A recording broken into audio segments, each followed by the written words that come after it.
안녕하세요. 저는 경기도의 어느 조용한 지역에서 살아가고 있는 여자입니다. 여러분, 혹시 몇 년 전에 인기리에 방송되었던 80년대를 다룬 드라마를 아시나요? 저는 당시에 그 드라마를 보지 않고 있었다가 어느 날 지인들과 만난 자리에서 그 드라마가 화두에 올라서 관심을 가지게 됐었어요. 요새 그 드라마가 엄청 재미있다고 해서 나도 보기 시작했거든? 근데 좀 황당하더라. 제목에 1988년도가 들어가 있으니까 배경이 그때일 것 같은데 드라마에 나오는 사는 모습들의 수준을 보면 내 생각에는 거의 1970년대 같아. 그게 무슨 80년대 후반이야? 안 그래? 자기들 생각은 어때? 그건 좀 그런 것 같네. 옛날에 동네에서 잘 사는 친구네가 있어서 종종 놀러 갔었는데 그 드라마에 나오는 것보다 훨씬 수준이 높았기는 했었어. 지인들이 떠드는 소리를 듣고 호기심이 생겨서 그 드라마를 제가 찾아봤었는데요. 지인들의 말과는 다르게 제 눈에는 그저 80년대 당시에 사는 모습 정도로만 보여서 기분이 참 묘했습니다. 같은 시대를 공유한 적이 있다고 하더라도 그 당시에 어떻게 살았는가에 따라 그 시대를 기억하는 방식이 전혀 달라진다는 것을 깨달은 순간이었죠. 휴대폰이니 컴퓨터이니 하는 것이 전 국민에게 보급되기 이전의 시대. 여러분은 그때를 어떻게 사셨나요? 그때 결혼을 하신 분들, 이미 자식이며 손자까지 다 보셨던 분들도 어쩌면 계시겠죠. 사회적으로도 무척 다사다난한 시대였다고 기록으로 남은 격동의 80년대. 저는 결혼을 하였습니다. 제 나이가 그때 20대 초반이었네요. 아주 어렸을 때를 제외하고는 뵌 적도 없었던, 그래서 기억에도 가물가물했던 먼 친척 어른께서 저에게 강력히 일찍 시집을 갈 것을 종용하셨었죠. 경은아, 너는 딱히 하는 것도 없지? 시집이나 얼른 가야지 않겠니? 딱히 하는 게 없다기보다는 그냥 일이나 다니고 있긴 한데요. 결혼은 아직 생각이 없어요. 그럼 그 생각이 언제 생기는데? 올해 안에 생기니 아니면 내년이면 생긴다니? 그, 글쎄요. 어떻게 될지 생각 자체를 안 해봤는데요. 그런데 저한테 난데없이 웬 시집 가라는 소리를 하셔요? 난데없이가 아니야. 너 그렇게 아무 생각 없이 살다가는 괜히 나이만 먹고 나서 꼭 너 같은 수준의 놈팡이하고 살림 차려서 있는 고생 없는 고생 다 하면서 사는 거야. 내가 너 자리 알아봐 줄 테니까 잔말 말고 시집이나 가라. 저 같은 수준의 남자는 놈팡이 정도로 설명이 되는 모양이었습니다. 얼떨떨 하더라고요. 제가 뭐 교육을 많이 받은 사람도 아니었고 입에 풀칠이나 얕게 하면서 살기에도 벅찼으니까요. 이런 20대 초반의 여자가 야가 보았자 얼마나 얕겠어요. 세상 물정 잘 모르고 순진에 빠졌었죠. 먼 친척 어른께서는 제가 당장 시집이나 가버려야 하는 이유를 아주 명확하게 설명해 주셨습니다. 아이, 너는 어디 뭐 내세울 게 없잖아. 사제 온전히 달린 몸뚱이 하나만 재산인데 그마저도 모가지 위에 달린 면상은 썩 그렇게 예쁘지는 않지. 그런 네가 가장 좋은 취급을 받으면서 시집을 갈 수 있는 때가 언제인 줄 아니? 그건 바로 하루라도 이럴 때야.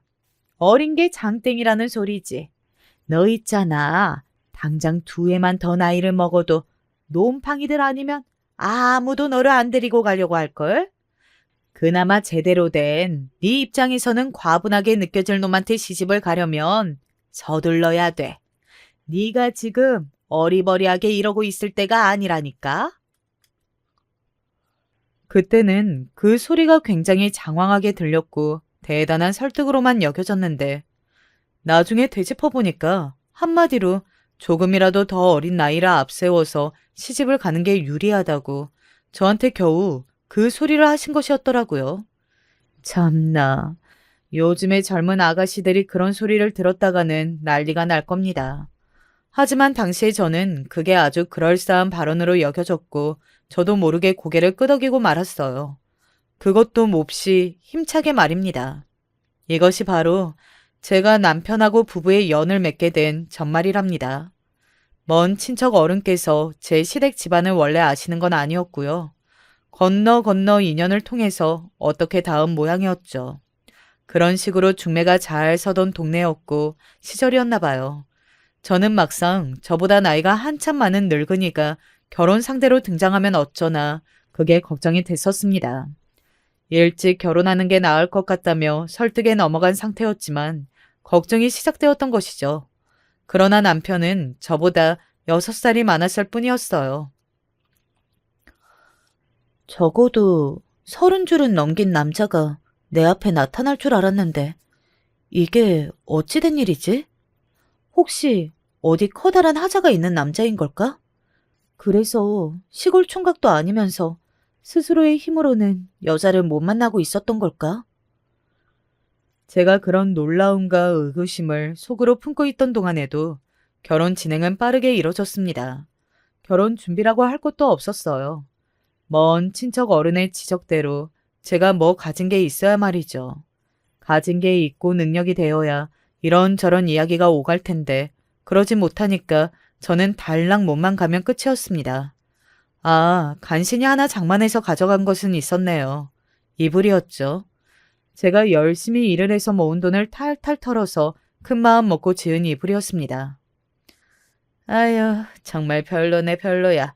촌스럽고 하나도 안 따뜻할 것 같고 이런 걸 어떻게 그 돈을 주고 지어왔다고 하는지 의심이 드는구나. 생각하는 수준이 아주 덜 떨어졌나 보네. 우리 귀한 아들한테 고작 이따위 이불을 들이밀다니. 내가 우리 아들을 어떻게 키웠는데 정말 어처구니가 없어. 그러나 그걸 보시자마자 시어머니께서는 한숨과 함께 툴툴거리셨죠. 저는 민망해서 고개를 똑바로 들 수가 없었던 것 같아요. 앞으로 시어머니께 시달리고 사는 건가 싶어서 눈앞이 깜깜해지기도 하였습니다. 여자들이 결혼을 해서 이렇게 눈앞이 깜깜해지면 가장 먼저 누가 생각이 나겠어요? 어디 생각이 나겠어요? 당연히 열이면 열, 친정 엄마가 생각이 날 것이고 친정 집안이 그리워질 것입니다. 저라는 여자에게도 친정 엄마가 계셨습니다. 저 나름대로 당차고 굳센 성격이라고 여기고 있었건만 시어머니의 눈총 앞에서는 대번에 기가 죽어버렸고 괜스레 서러움이 밀려와서 결혼을 하고 난 직후에 혼자 아무도 몰래 눈물을 훔치고 있을 때면 친정 엄마가 떠올랐던 것 같아요. 서러울 때면 불러보는 그 이름, 두 글자가 바로 엄마라고 하잖아요. 그런데 슬프고도 자명한 사실 한 가지는 친정 엄마에게 아픈 손가락이 있었다는 점이에요. 손가락은 깨물면 다 아프다고 하지만 덜 아픈 손가락이 있고 더 아픈 손가락이 있기 마련인 듯 싶었습니다.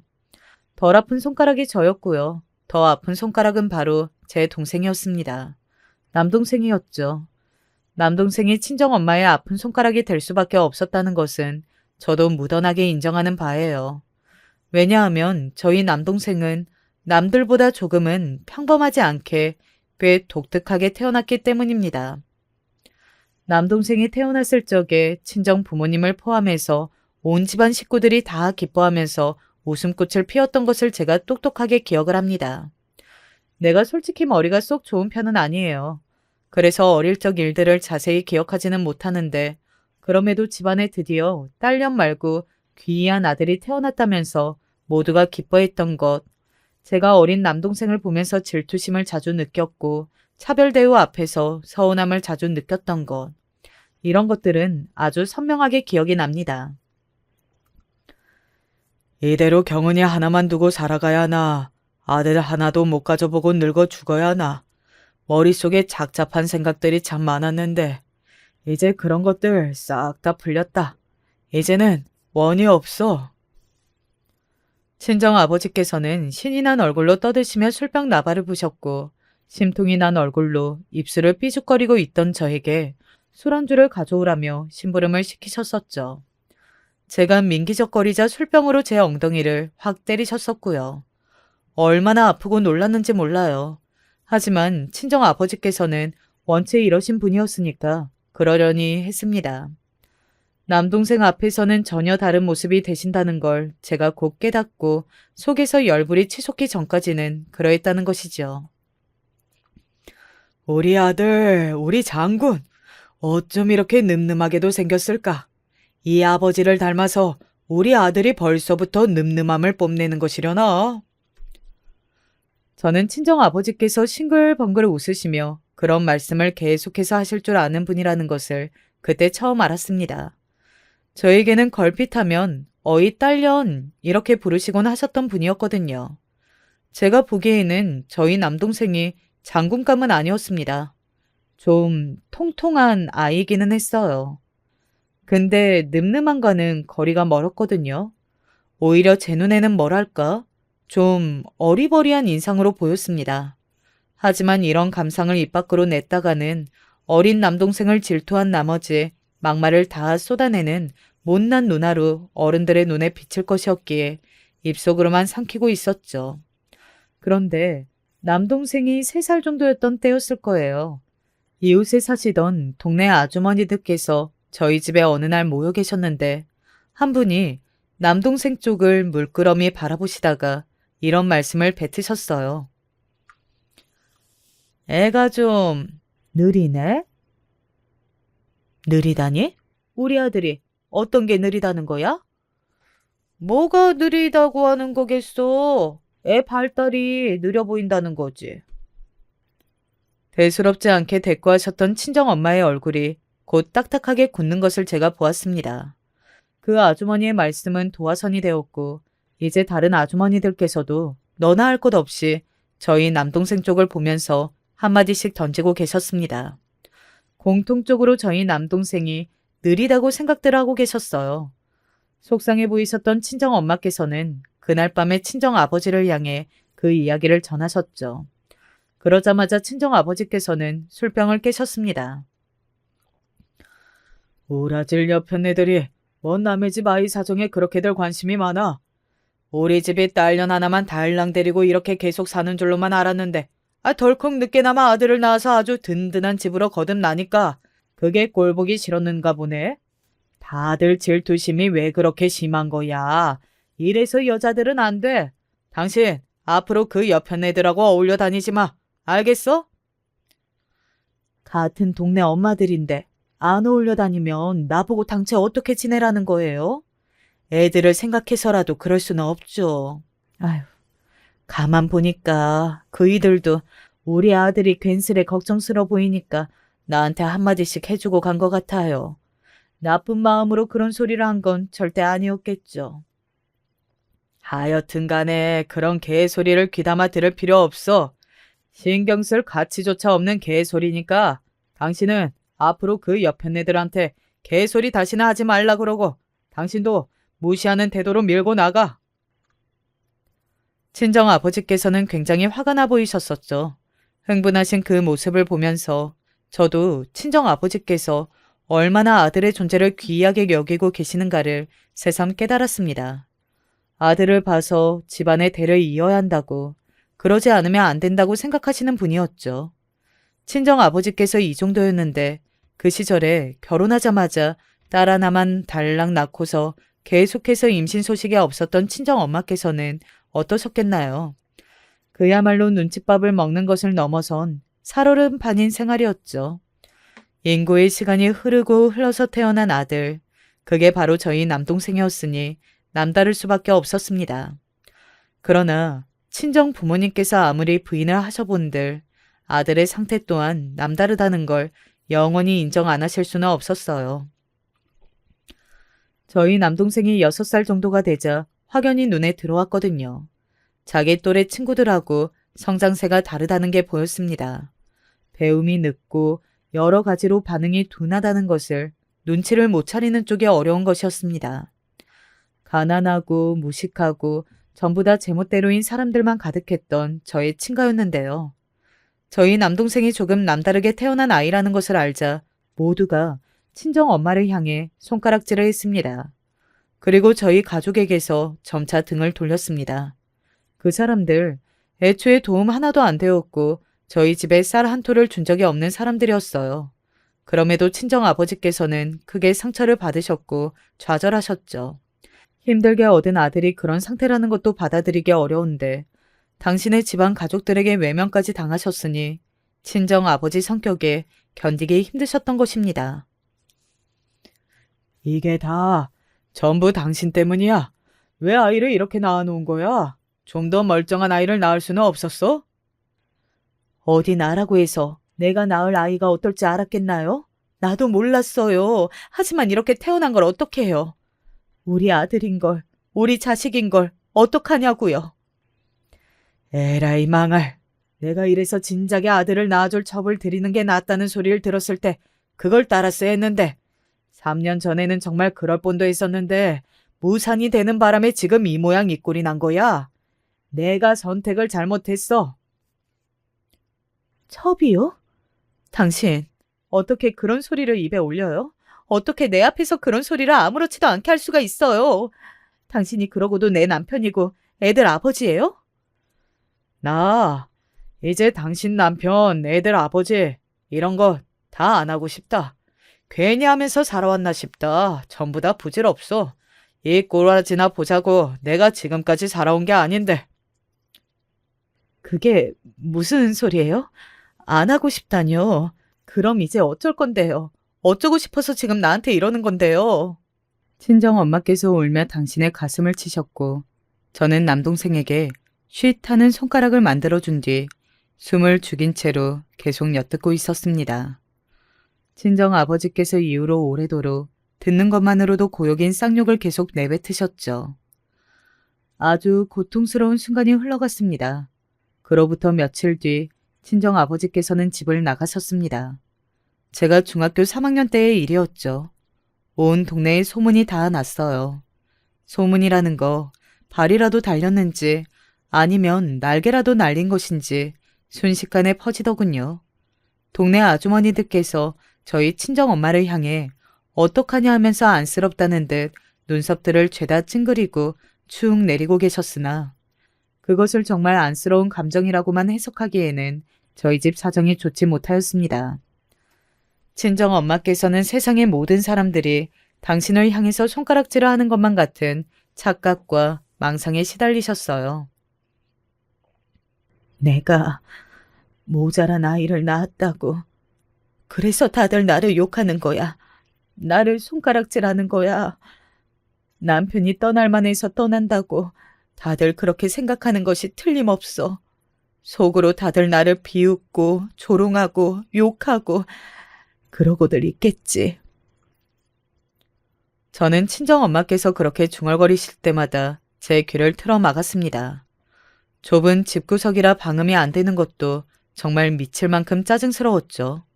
분위기 파악도 못하고 마냥 해맑아서 손장난이나 치고 자빠진 남동생의 모습을 보는 것도 얄미웠습니다.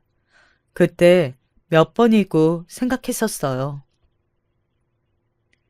애만 안 태어났어도, 얘만 없었어도, 아버지가 집을 나가시지는 않았을 텐데, 엄마가 매일매일 울지 않으셨을 텐데, 얘만 없었으면 우리 가족은 다 행복했을 거야. 남동생이 미웠습니다. 저는 원망의 화살을 돌릴 곳이 필요한 아직 미성숙한 나이였어요. 그때부터 남동생을 등지고 지냈죠. 저는 사춘기를 지나고 있었고 친정엄마의 괴로운 감정들을 받아줄 수가 없었습니다. 당장 저부터가 힘들었으니까요. 어느 날 친정엄마의 하소연을 듣고 있던 제가 폭발하고 말았죠.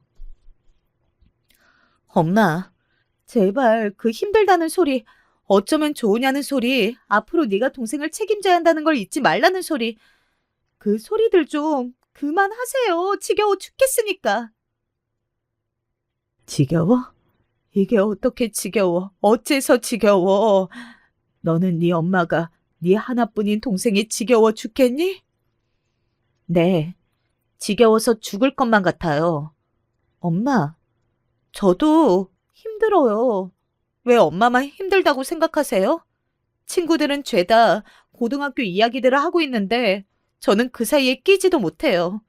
고작 고등학교라는 꿈을 꾸는 것도 저는 어려우니까요. 왜 저를 이렇게 만드셨어요?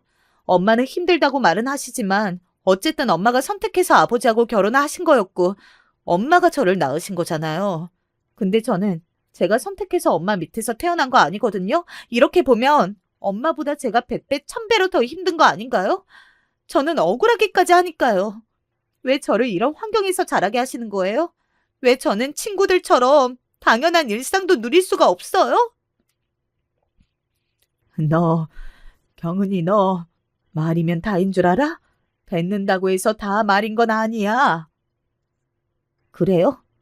그렇게 신중하신 분이 왜 맨날 저한테 쓸데없는 하소연은 하고 또 하고 그러시는 건데요? 차라리 저도 경석이 쟤처럼 태어났으면 좋을 뻔했어요. 그랬으면 엄마의 지긋지긋한 하소연을 안 들어드려도 됐을 텐데요. 아무 걱정 없이 저렇게 바보 같은 웃음만 헬렐레 지으면서 지낼 수 있었을 텐데요. 생기만 받으면서 그렇게 살 수 있었을 텐데 저를 저렇게 모자란 아이로 낳아주시지 그랬어요? 감정에 휩쓸려간 제가 악에 받쳐 소리를 질렀고 말을 마친 그 순간 친정 엄마로부터 따기 세례를 맞았습니다. 맞은 뺨이 불에 탄 듯 아파왔고 귀도 멍멍하였어요. 그런데 그때 제 눈에 들어온 친정 엄마의 양보를 타고 천천히 흐르는 눈물 줄기가 저를 멈칫하게 만들었습니다. 맞아서 후끈거리는 빨개진 제 얼굴보다 친정 엄마의 눈물 젖은 얼굴이 더욱 아파 보였습니다. 경석이는 앞으로 내가 전적으로 책임지면서 살 거야. 네가 네 동생 때문에 발목 잡혀서 고생하고 힘들 일 없을 테니까 너는 그저 네 앞가림이나 잘하고 살아. 네 인생 알아서 챙겨가지고 그렇게 잘 살아. 친정 엄마께서 힘없이 말씀을 하셨고 저는 그 앞에서 고개를 푹 떨구었습니다. 불효를 저질렀다고 친정 엄마의 가슴에 대못을 박아버렸다고 그런 후회와 자책이 밀려들었으나 한편으로는 골칫덩이인 남동생에게서 앞으로 저는 떳떳하게 해방이라는 생각이 들어서 다행이라는 마음도 조금은 들었습니다. 복잡하고 미묘한 감정이었어요. 이건 제가 비난을 받는 걸 피하기 위하는 목적으로만 변명을 하는 것이 아니라 장애가 있는 가족을 둔 사람이라면 어쩔 수 없이 한 번쯤은 하고 말게 되는 생각인 것 같습니다. 장애가 있는 자식을 두고서 친정 엄마께서 무슨 돈 되는 일을 잘 다니실 수가 있었겠어요. 외가는 멀었고 도움을 청할 외가 식구들도 솔직히 마땅하지 않았습니다. 이러니까 제가 고등학교를 갈 상황이 못 되었죠. 집에서는 제가 땡전 한 푼을 받을 수가 없었으니까요. 친구들이 고등학교를 가서 공부를 하고 대학의 꿈을 그릴 때 저는 일을 다녀서 돈을 벌었습니다. 어리다고 여자라고 만만하게 보는 곳들이 정말 많았고 노동에 비해 짜디짠 보수를 받으면서 그렇게 살았어요. 시간이 지나면서 자연스럽게 친정 엄마와 그냥저냥 잘 지내게 되었지만 그때 그 순간에 상처가 가시는 것은 아니었습니다. 가운데에 남동생을 두고 불편하고 어색한 기류가 이따금씩 흐르는 건 어쩔 수가 없었어요. 그런 상황에서 저는 성인이 되었고 앞으로 계속 이렇게 살아야 하는 것인가? 이런 막막한 생각이 종종 들고 있었을 때 시집 가라는 소리가 들려와서 홀린 듯이 결혼을 해버리고 말았던 것입니다. 집안에 돈도 없고 문제가 있는 남동생은 있고 이런 저였으니 시댁에서 저를 만만하게 볼 수밖에 없었던 것 같아요. 저는 결혼 생활을 하면서 남편이 왜 그때까지 결혼할 여자를 못 만나고 지내고 있었던 것인지 그럴 만한 이유가 있다고 여기게 되었습니다. 우선 사사건건 따지고 드는 게 너무 많은 사람이었어요. 한 가지를 유연하게 넘기지를 못하였습니다. 또한 사람 자체가 재미가 없었어요. 그러니까 대화도 잘 안 통했고요. 저는 집에서 남편하고 있으면 항상 난 지금 혼자서 어디다 말하고 있니? 나 누구랑 얘기하니? 이런 기분을 느끼고는 했습니다. 그만큼 남편하고 교류도 안 되고 교감은 개나 준 상황이었어요. 게다가 저는 지내면서 황당한 사실 한 가지도 알게 되었는데요. 제가 원래는 시어머니의 사촌 남동생 되시는 분하고 붙여질 것이었다는 점이었습니다. 나이가 한참 많은데 아직도 장가를 못 들어서 고민이던 노총각하고 말이죠.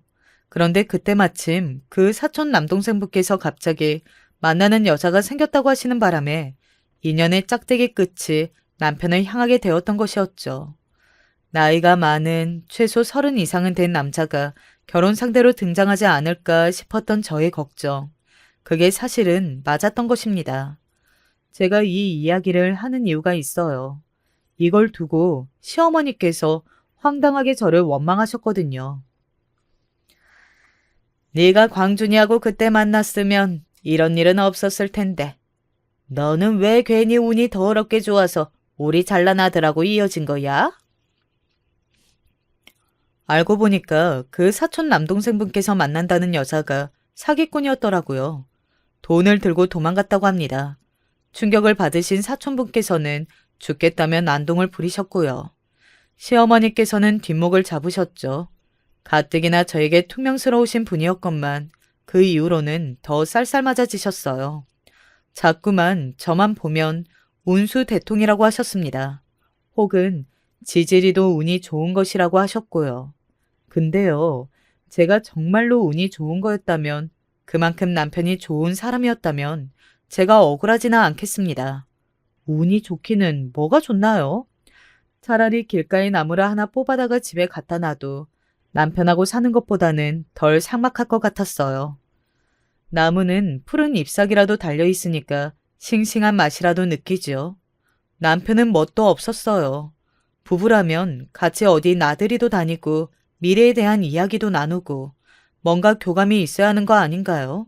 그런데 남편은 시간 낭비는 딱 질색이다 라고 하면서 일을 다니는 것 외에는 딱히 아무것도 하려고 들지 않았습니다. 이러니까 자력으로 여자를 못 만나고 있었구나 싶더라고요. 제가 이전까지는 세상에 이런 사람 저런 사람 다 있는 거라고 하니까 좀 참고 어떻게든 살다 보면 더욱 적응을 하지 않을까 싶었습니다. 그래서 여기까지는 견딜 수 있을 것만 같았어요. 하지만 남편이 사람을 질리게 만드는 구두쇠였다는 점이 밝혀지면서 제 머리가 아파졌습니다. 이게 뭐야? 이거 혹시 비싼 거 아니야? 광고 나오는 제품 아니야? 몰라요. 나는 그게 광고를 하는 제품인지 아닌지 알고 산 게 아니고 그게 좋다고 하니까 괜찮은 것 같아서 한번 써보려고 산 거예요. 그런 시답지 않은 생각 때문에 이렇게 비싸 보이는 걸 샀다고? 당신 왜 자꾸 정신을 못 차리지? 내가 이런 지적을 몇 번이나 더 해야 되는 거야? 잔소리를 매번 해야만 하는 나도 지쳐. 아니 나는 설마 당신이 이런 것 가지고도 뭐라고 할 줄은 몰랐죠.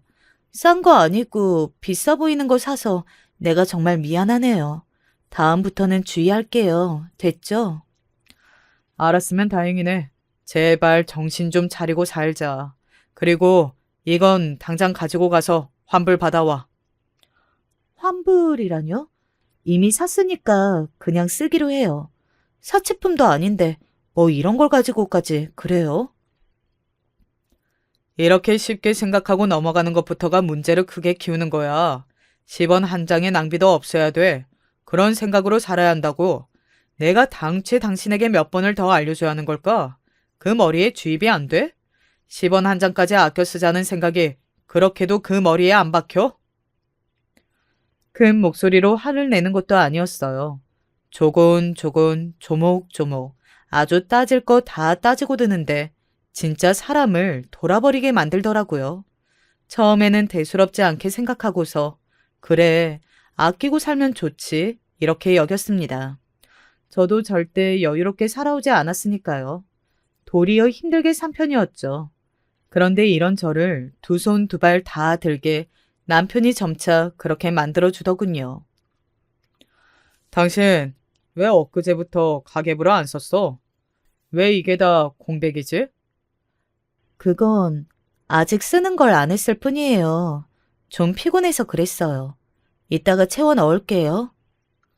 좀 피곤한 거랑 가계부 쓰는 거 밀린 거랑 무슨 상관이라는 거야? 이거 쓰는데 몇 자나 끄적인다고 그래? 쓰는 양은 얼마 안 되지만 그래도 적으면서 생각을 해야 하니까 숫자 계산하면서 기입하다 보면 꽤 걸려요. 그렇다고 해도 말이 안 돼. 좀 피곤하다고 못할 일은 아니잖아. 넉넉하게 잡아서 5분이면 다 끝낼 일인데. 당신 혹시 돈 빼돌렸는데 그거 빼돌린 만큼 가계부의 숫자를 맞추려니까 그게 힘들어서 이렇게 시간을 끄는 거야? 그거 계산하느라? 그런 거지? 아니에요. 빼돌리기는 뭘 빼돌려요. 그런 액수가 돼요? 그냥 좀 피곤하고 나는 계산에도 워낙 약하니까 그래서 그랬을 뿐이에요. 내가 아주 큰 잘못을 했네요. 다음부터는 꼬박꼬박 매일 적을게요. 그럼 된 거죠? 그래, 알았어. 그럼 지금 적어. 내가 보는 앞에서 얼른 적어봐. 아니, 내가 지금 다른 거 하다가 당신이 불러서 이러고 있잖아요. 가계부는 좀 이따가 적으면 안 돼요? 시간을 끌면서 머릿속에서 계산하려는 속셈이지. 내 돈 10원 한 장도 당신이 빼돌리게 둘 수는 없어. 당장 내 앞에서 적어. 안 그러면 내 의심을 거두어가기 쉽지 않을 거야.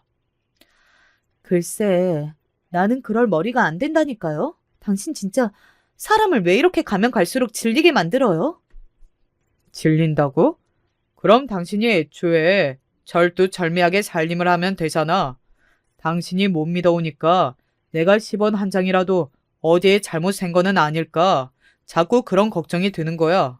그러니까 내가 질린다고 해도 어쩔 수 없어. 당신이 원인 제공을 한 거니까.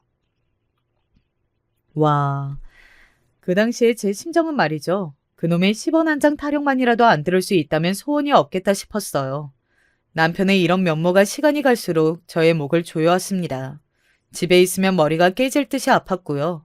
오늘은 또 남편에게 어떤 트집을 잡혀서 이런저런 훈계를 들으려나 이런 생각만 들어서 속이 자주 울렁거렸습니다.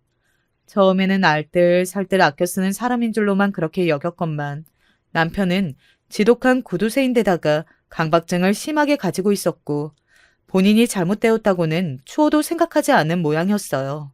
언제나 당당하고 거리낄 게 없다는 표정을 하고 있었습니다. 사람이 매번 그런 상황에 놓이고 환경 속에 있다 보니까 시들어가더라고요. 정신적으로 지배를 당하면서 사람이 갉아먹히는 것만 같았습니다. 그러는 와중에 어느 날 시어머니께서 저한테 또 운수대통 타령을 하셨어요. 제 머리 꼭지가 하마터면 그 자리에서 돌 뻔했습니다. 간신히 완전하게 도는 것만은 막아내고 입술을 바르르 떨면서 이야기를 드렸었죠. 어머님, 저만 운수대통이라고 보시는 건 너무하신 것 같아요. 어머님 아들이 운수대통인 쪽일 수도 있다는 생각은 왜 안 해보세요? 너 미쳤니? 우리 아들하고 네가 비교나 돼? 그런데 왜 저를 허락하셨어요? 왜 결혼하도록 두셨어요? 저는 어린 것 말고는 아무것도 내세울 게 없었는데요. 어머님 아들에게 한참 뒤떨어지잖아요. 아, 그건 우리 아들이 워낙 진중하고 신중하니까 그런 과묵한 멋쟁이를 모든 아가씨들이 이해해주는 것은 아닌 것 같더구나. 너는 이상한 동생이 있잖아. 별난 성격을 지닌 사람을 오래 봐왔을 테니 상대가 어떤 사람이라도 적응을 잘하고 불평불만이 없이 살겠다 싶었지. 난데없이 눈을 부릅뜬 제 기세에 놀란 시어머니께서 그때 솔직한 심정을 밝혀주셨어요. 제가 장애가 있는 남동생을 두었기 때문에 어떤 사람이든 끌어안고 살 것만 같았고 집안 배경이 너무 변변치 않으니까 뭐든 참으면서 불만 없이 살 것처럼 보였다고 하셨습니다. 너무 솔직하게 말씀을 해주시니까 제가 아주 숙연해졌어요. 이상하게 뭔가 창피한 기분이 들기도 했습니다. 저라는 존재는 딱 이것만큼이라는 선언을 받은 듯한 느낌이었거든요. 정은아, 요새 잘 지내니? 어디 아픈 데는 없고? 다음 달에는 한번 집에 와. 그래야죠. 엄마는 잘 지내세요? 경석이는 요즘 어때요? 늘 똑같지 뭐. 언제나와 같아. 건강 챙기고 힘든 일 있으면 꼭 얘기하고. 알았지? 그런 때에 친정엄마의 연락을 받으면 저절로 눈가가 시큰거렸습니다. 그런데 친정엄마에게 힘들다고 말은 못하겠더라고요. 그 옛날 친정엄마의 가슴에 대못을 박은 것이 떠올라서 그럴 수가 없었습니다. 그러다가 어느 날 화장실 청소를 하다가 거울을 딱 봤는데 말도 안 되게 낯빛이 어둡고 눈가가 퀭한 여자가 저를 보고 있는 거예요. 왠지 제가 남편과 동갑으로 보였습니다. 그만큼 그새 제가 사가 있었던 것이었죠. 그 점을 깨달은 순간 제가 거울 속에 몹쓸 몰골을 하고 있는 여자한테 화를 내며 따졌어요. 너 왜 그러고 살아? 이렇게 사는 게 어디 사는 거라고 할 수 있어? 너는 주둥이가 없어 아니면 생각할 수 있는 대가리가 없어. 둘 다 있으면 말을 하고 생각을 하고 행동을 하란 말이야. 단지 그게 이혼을 결심하게 된 전말이었어요. 거울 안에 제가 미치도록 형편이 없어 보였다는 점. 그게 저로 하여금 이혼이라는 두 글자를 당시에는 무척 어렵고 낯설게만 느껴졌던 그 개념을 가슴에 품도록 만들었습니다. 나 이제 당신하고 더는 못 살겠어요. 우리 이혼해요. 이렇게 사는 거 나는 하나도 행복하지가 않아요. 고작 그런 허접한 이유로 나랑 이혼을 하겠다고? 기각이야. 거절하겠어. 남편은 보통 이상한 놈이 아니었죠. 이혼 선언 앞에서 거절하는 방식도 아주 사람을 돌아버리게 만들었습니다. 그러자 저는 이미 제 안에서 이혼을 결심한 뒤였기 때문에 후련한 상태였고 겁도 나지 않았어요. 그래서 이혼을 목표로 삼게 된 기념으로 친정엄마께 용돈을 드렸습니다. 아무 날도 아닌데 갑자기 용돈을 받게 되었다며 친정엄마께서는 무척 좋아하셨어요. 그 모습을 보니까 진작 이렇게 굴 걸 싶어서 저는 후회가 되었죠.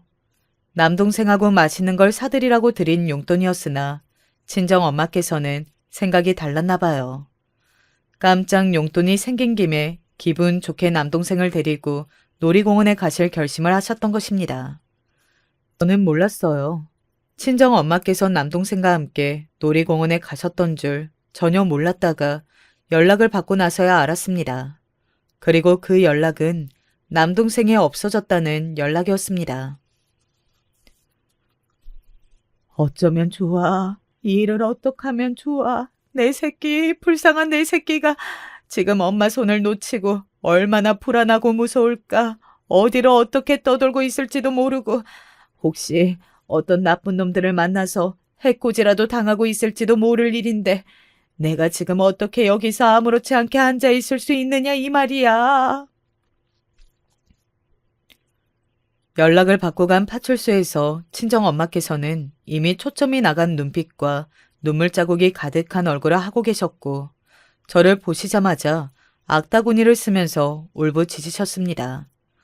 거의 반쯤 정신을 놓고 계셨어요. 숨이 넘어가도록 우시며 몸을 떨고 계시는 친정엄마 앞에서 저는 이 모든 상황이 두렵고 겁이 나고 낯선 나머지 차마 울지도 못했습니다. 저라도 정신을 다잡고 친정엄마를 진정시켜드려야 한다는 생각뿐이었죠. 엄마, 경석이 금방 찾을 거예요. 괜찮을 거예요. 저는 그렇게 믿으며 친정엄마를 달래드렸으나 제 말은 이루어지지 않았습니다. 이틀이 지나고 일주일이 지나도 저희 남동생의 소식은 들려오지 않았어요.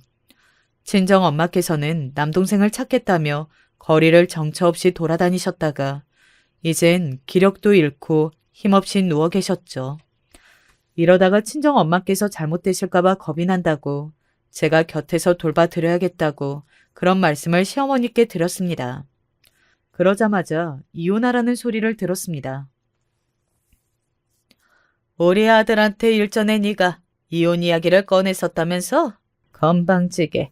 감히 귀한 우리 아들한테 네가 뭔데 먼저 이혼을 운운하고 난리야?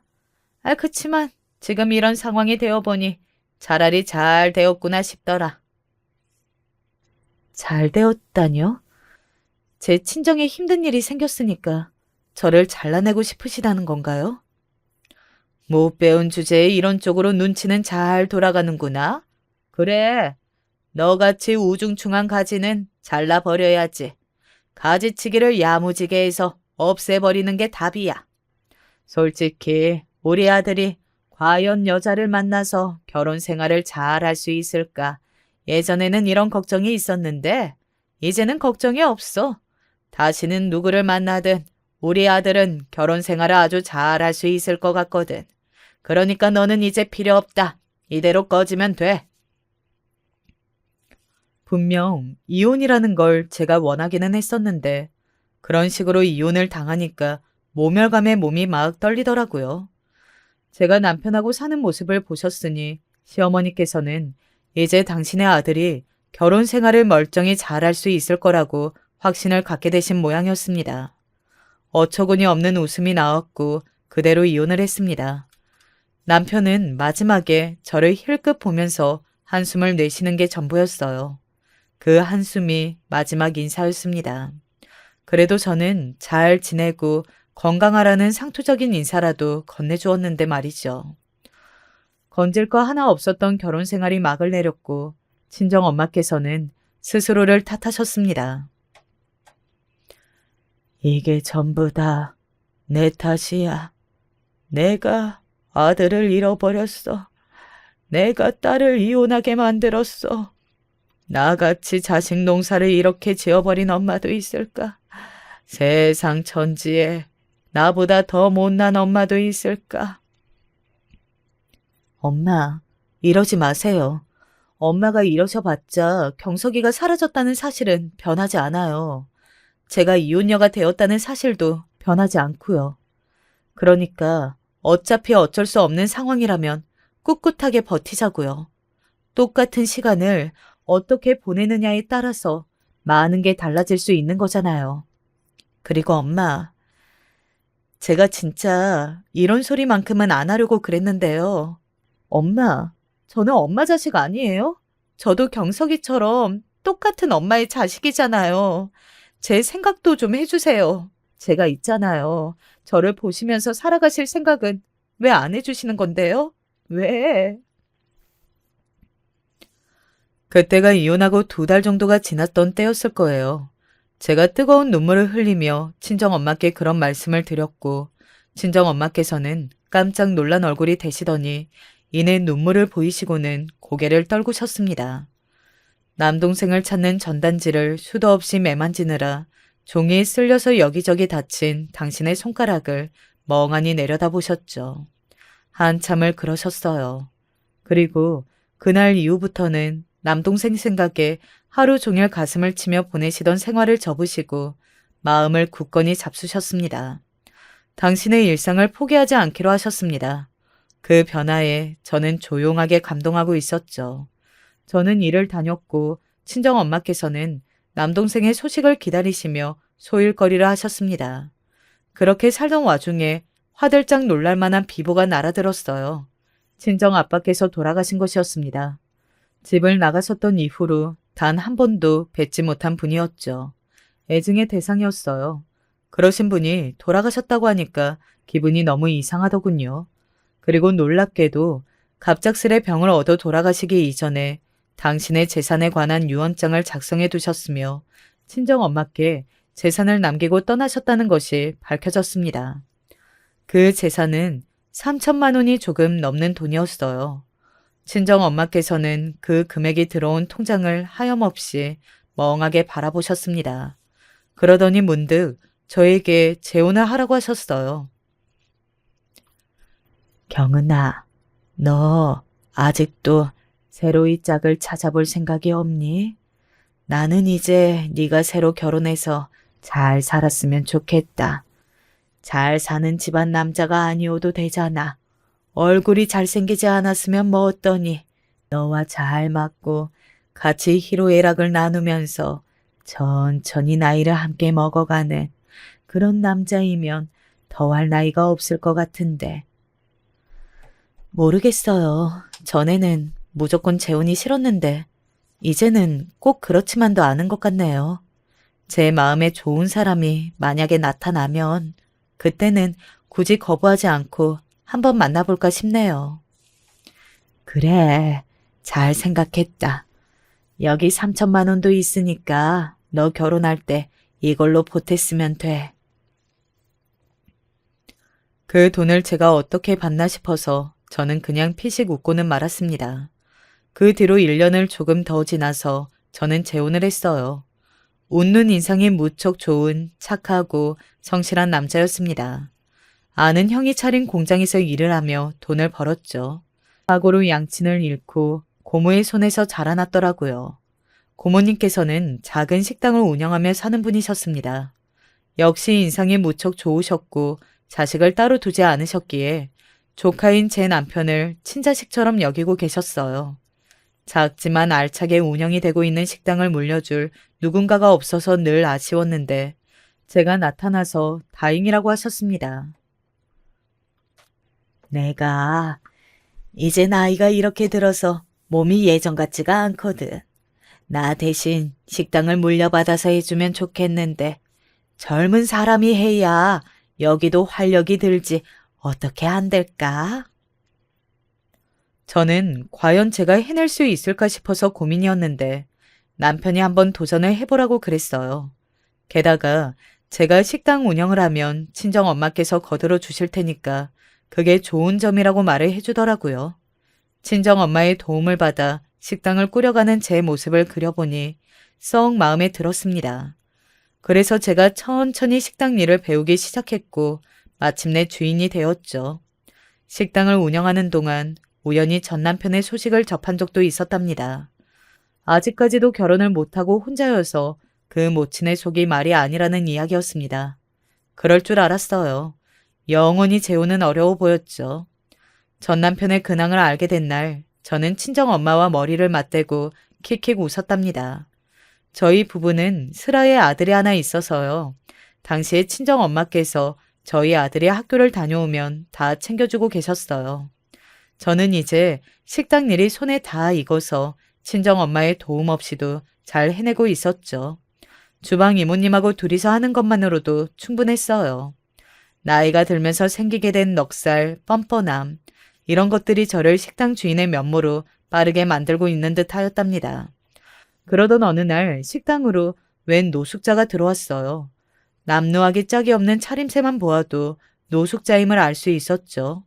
겨울 날씨여서 그런지 그나마 냄새가 안 나는 것 같아서 그걸 다행으로 여겼어요. 저는 식재료를 정리하다가 홀에 나와서 그 노숙자를 발견한 것이었고 가끔 바쁜 점심시간에만 3시간씩 아르바이트를 와주는 애기 엄마가 이미 주문을 받은 뒤였습니다.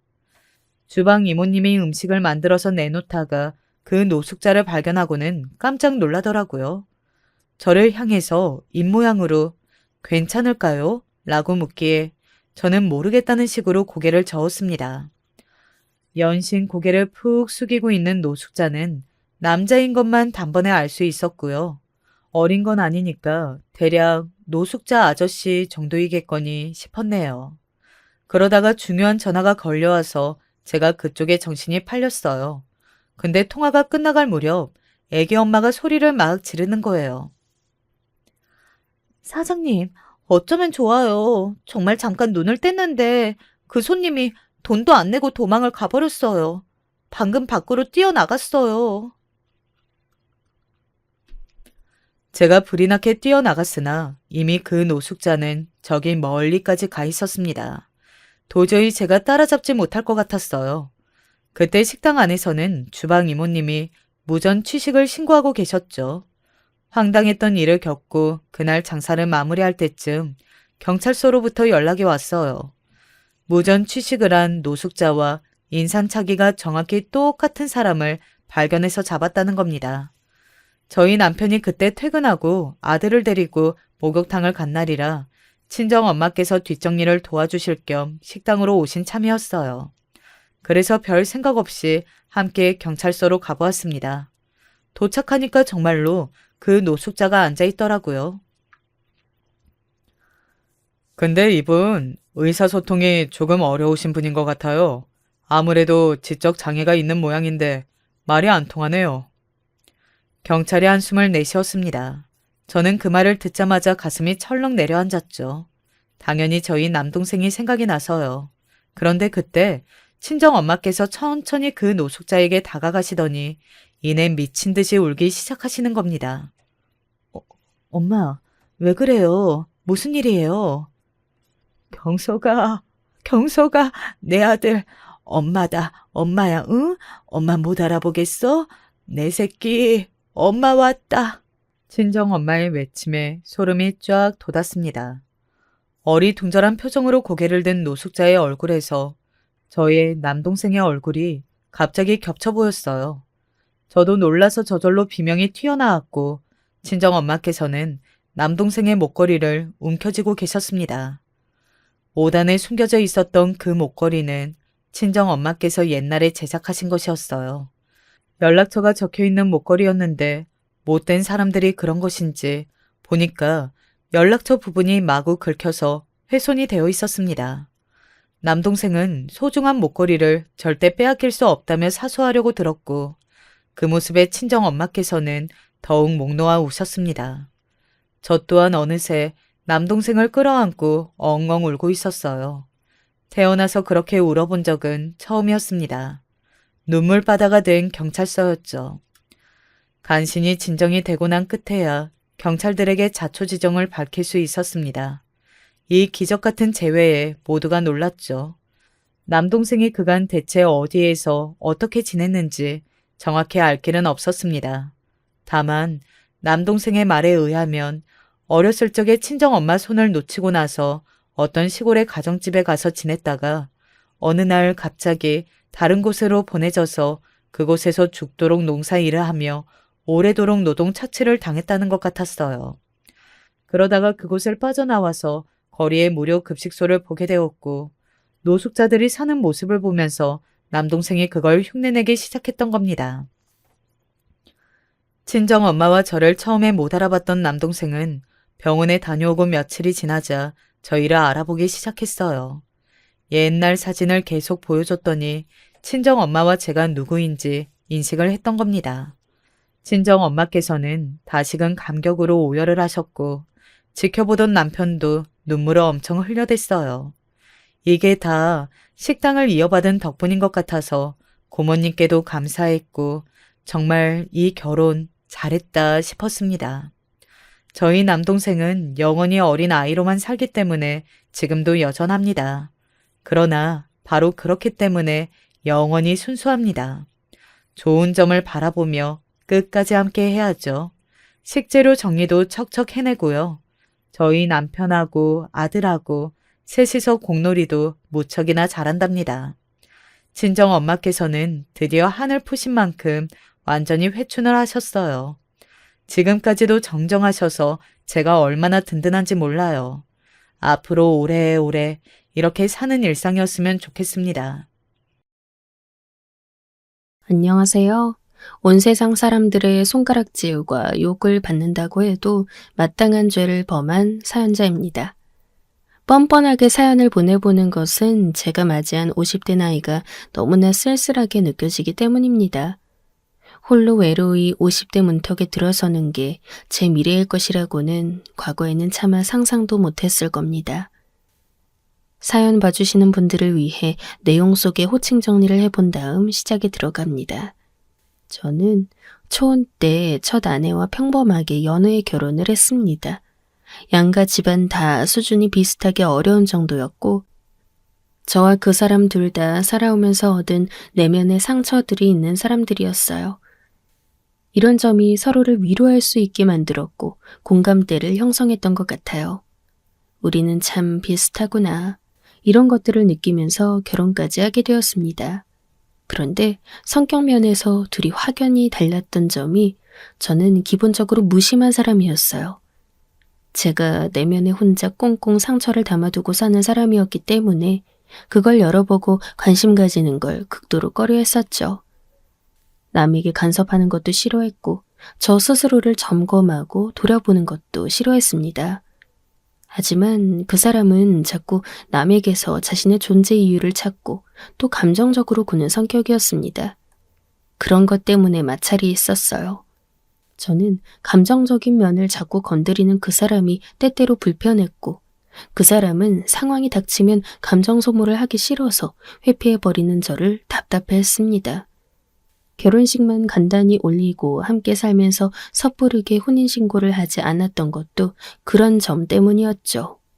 그러나 예상 밖으로 빨리 임신이 되었고 아이가 생기면서 혼인신고를 하여 정식 부부가 되었어요. 그렇게 딸이 태어났습니다. 회사에서 그저 그런 말단이었던 저는 우연한 계기로 성과를 내게 된 것이 상사의 눈에 들어서 그때부터 조금씩 탄탄대로를 걷게 되었습니다. 일적으로 잘 풀려가던 저와는 달리 집안 사정은 그렇지 않았어요.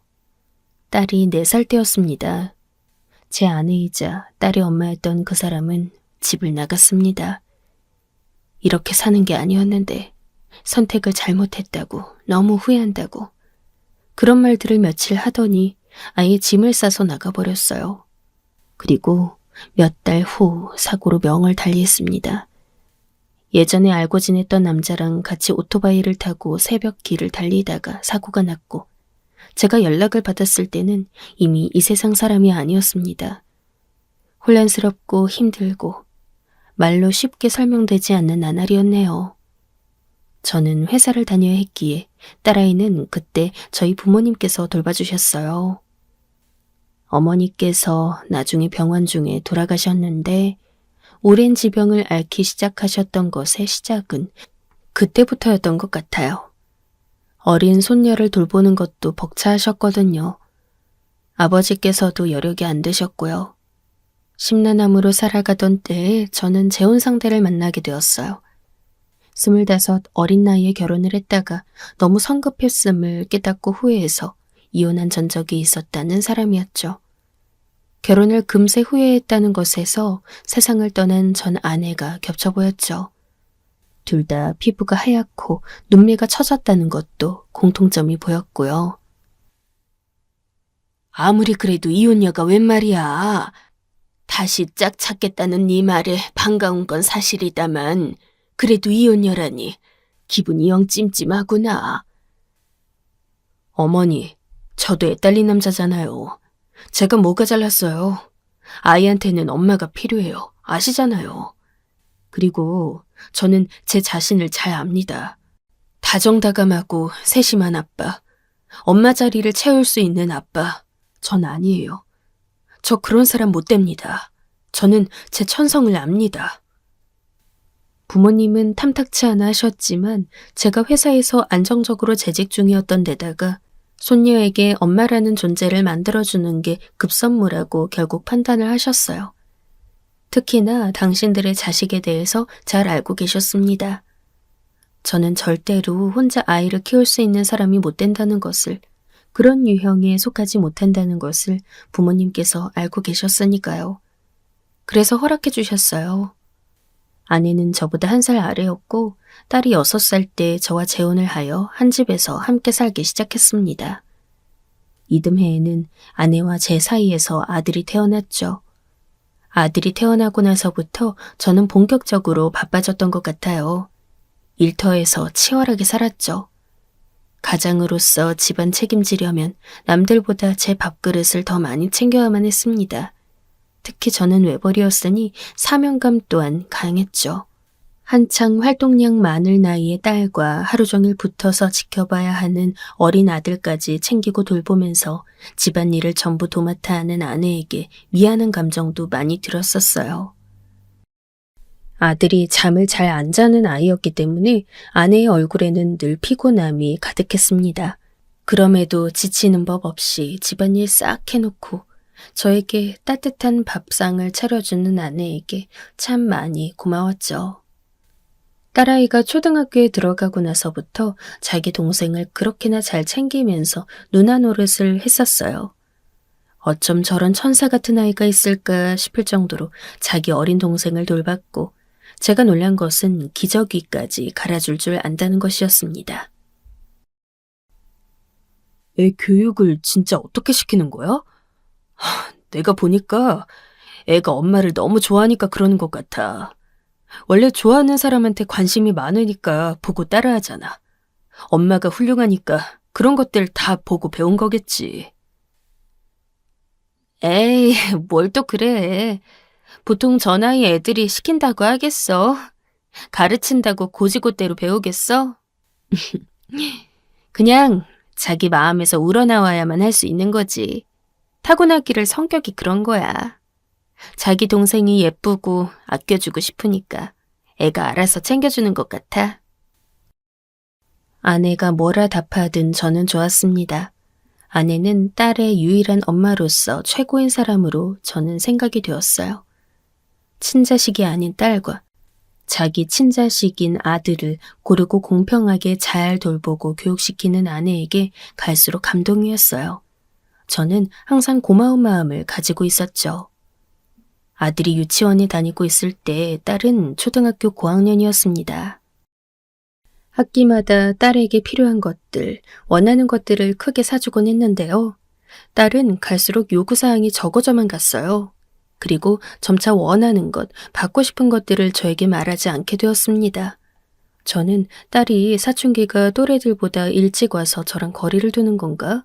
막연히 그렇게만 생각했어요.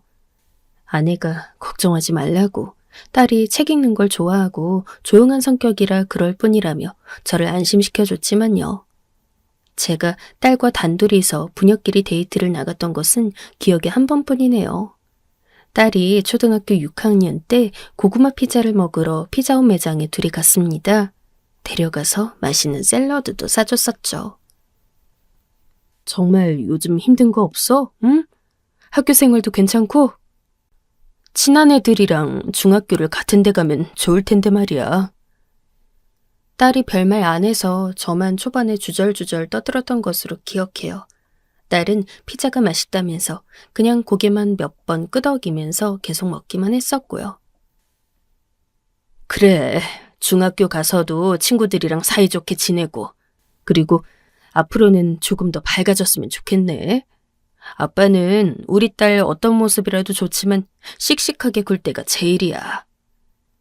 제가 파이팅을 불어넣어 주니까 딸이 수줍은 듯 멋쩍게 웃었어요. 다 먹고 일어나기 전에 따로 고민은 진짜 없는 거냐고 제가 한 번 더 물어봤는데 그때 딸은 조심스레 그랬습니다. 그냥 요즘 동생이 말을 안 들어서 힘들어요. 엄마도 항상 동생 편이니까. 7살짜리 남자애라 그런지 확실히 엄청 활발하고 말을 안 듣긴 했죠. 청개구리가 따로 없었거든요. 딸의 고충도 알만했습니다. 그래서 제가 아내에게 당부했죠. 한창 장난기 많은 나이라 그럴 순 있는데 그래도 동생이 자기 누나한테 까불지 못하도록 같이 주의 좀 시키자고요. 그리고 이제 딸이 사춘기 나이 접어드니까 아들보다 좀 더 세심하게 신경 써달라고 했습니다. 아내가 자기도 동의한다면서 알았다고 했고요. 그리고 몇 주 뒤인가 까불이쟁이가 이제 자기 누나 말 좀 잘 듣고 따르는가 모르겠네. 아들이 개선된 게 있는가 딸에게 가볍게 떠봤는데요. 딸이 애매한 표정으로 대답 없이 그냥 고개만 끄덕였었어요. 당시에 저는 그런 것들에서 느껴지는 위화감을 조금도 눈치채지 못했습니다. 딸은 중학교 올라가서는 입시학원을 다녔어요. 학교, 학원, 집에서 저녁 먹고 다시 공부하고 집에서는 거의 자기 방에 틀어박혀 있는 게 딸의 일과였습니다. 제가 걱정하니까 아내가 저에게 단호하게 그랬었죠. 저러는 게 당연하고 자연스러운 거야. 애가 조용한 거 좋아하고 내성적인데 그냥 혼자만의 시간과 공간을 배려해주는 게 훨씬 좋은 거라고. 그리고 애 교육은 내가 도맡아서 한다 그랬지. 내가 알아서 학원 스케줄 다 체크하고 있으니까 걱정하지 말고 제발 신경 좀 쓰지 마. 관심, 간섭, 그런 게 바로 저 나이 애한테는 스트레스가 되는 거야. 저보고 뭘 모르는 사람 취급을 했어요. 저는 바깥 활동하면서 열심히 돈 벌어오는 사람일 뿐 가족 테두리 밖에 나가 있다는 느낌을 받게 되었죠. 하지만 제가 희생함으로써 다른 3명의 가족이 화목하고 행복할 수 있다면 저는 그것으로 된 것이라 생각했어요. 그리고 고등학교를 지나 마침내 20살 나이가 된 딸은 이제 막 성인이 되어 사회에 첫 발을 내딛고 인생의 새로운 장을 펼쳐나가야 할 시기에 생을 마감하고 말았습니다. 그때의 충격이란, 상실감이란, 딸은 다른 지역의 어느 숙박업소에서 발견되었습니다. 딸 말고도 3명의 사람들이 있었어요. 제가 상상도 못하고 있던 때에 딸은 그런 걸 많이 찾아봤었나 봐요. 세상을 이만 떠나고 싶은 사람들과 교류하다가 모의를 하여 만났고 결국 실행에 옮겼던 것입니다. 미치게 허무했습니다. 지금까지 나는 딸을 위해서 뭘 해왔던가. 실성한 사람처럼 이상한 소리만이 입 밖으로 흘러나왔습니다. 차가워진 딸을 믿을 수가 없었어요. 구슬프게 우는 아내를 끌어안으며 반성 또한 많이 했습니다. 나는 쓰레기 아빠였다. 나의 무지가, 무관심이 딸을 사지로 몰아넣은 것이다. 자책과 죄책감으로 숨이 막혔습니다. 딸을 억지로 보내게 된 이후부터 아내와 저는 소원해졌어요. 중학생이 된 아들은 제멋대로였는데요. 가시지 않는 슬픔으로 힘들어하고 있던 저는 더욱 예민해져서 그런 아들의 태도를 안 좋게 여기고 있다가 하루는 나를 잡고 크게 혼냈습니다. 그렇게 떠난 누나를 생각해서라도 더 열심히 공부하고 착실하게 살아가야지. 이상한 친구들이나 사귀고 학교에서 행실이 불량하다고 연락이 오는 이게 정상이냐고 제가 막 다그쳤죠. 그런데 제 앞에서 고개 숙인 아들에게서 반성보다는 불만이 느껴지더군요. 이 녀석이 벌써 반항을 하는 건가 싶어서 어이가 없던 찰나에 그만해. 뭔데 내 아들을 혼내는 거야? 대체 뭔데 이렇게까지 애를 다그치는 거냐고. 아내가 끼어들어 저를 말렸어요. 전 너무 착잡했죠. 저한테 아들을 교육하고 훈계할 자격 없다면서 아내가 그런 말을 하는데 속에서 울분이 차올랐습니다. 딸이 떠난 이후 정신적으로 온전한 상태가 아니었던 저는 그저 영혼이 없는 인형처럼 일을 다녔습니다. 그냥 습관적으로 일을 나가서 돈을 벌어왔어요. 시간이 지나도 시들어 있는 저와는 다르게 아내는 싱싱할 따름이었습니다. 이거 카드 발급받은 건 또 뭐야? 어떻게 자기 딸이 그렇게 떠났는데 멀쩡히 쇼핑 다니고 웃고 떠들고 그럴 수가 있어? 지겹다. 정말 과민 반응 좀 하지 마. 왜 이렇게 유난이야? 나도 슬퍼. 그런데 산 사람은 어떻게든 살아가야 하잖아. 열심히 일상 되찾고 살아가려는 사람의 노력을 그렇게 무시해도 돼? 들떠있고 행복해 보이는 아내의 모습에 제가 울컥할 때마다 언쟁도 일어났어요. 아내는 저보고 제발 그만하라고, 적당히 하라고 했습니다. 한 번은 저한테 그랬어요. 그렇게 애틋했으면 살아있을 때 잘해주지 왜 떠나고 나서 뒷북치냐고요. 딸한테 시간과 노력을 쏟았던 건 자기였지 제가 아니었다고 했습니다. 그런데 반박을 못하겠더군요. 제가 참 비겁하고 못나 보였습니다. 가슴속에 묻은 딸을 안고 그렇게 살아가고 있을 때 아내는 장모님과 함께 가게 준비에 들어갔어요. 초등학교가 바로 근처에 있는 어느 아파트 단지 상가에 나온 자리였죠. 예전에 대형 떡가게에서 직원으로 근무한 적이 있던 장모님께서 창업을 준비하신 겁니다. 요즘 스타일로 운영하겠다면서 만반의 준비를 했어요. 개별 포장도 다 되어 있고 떡마다 종류별로 색이 다 들어가 있는 것들이었습니다.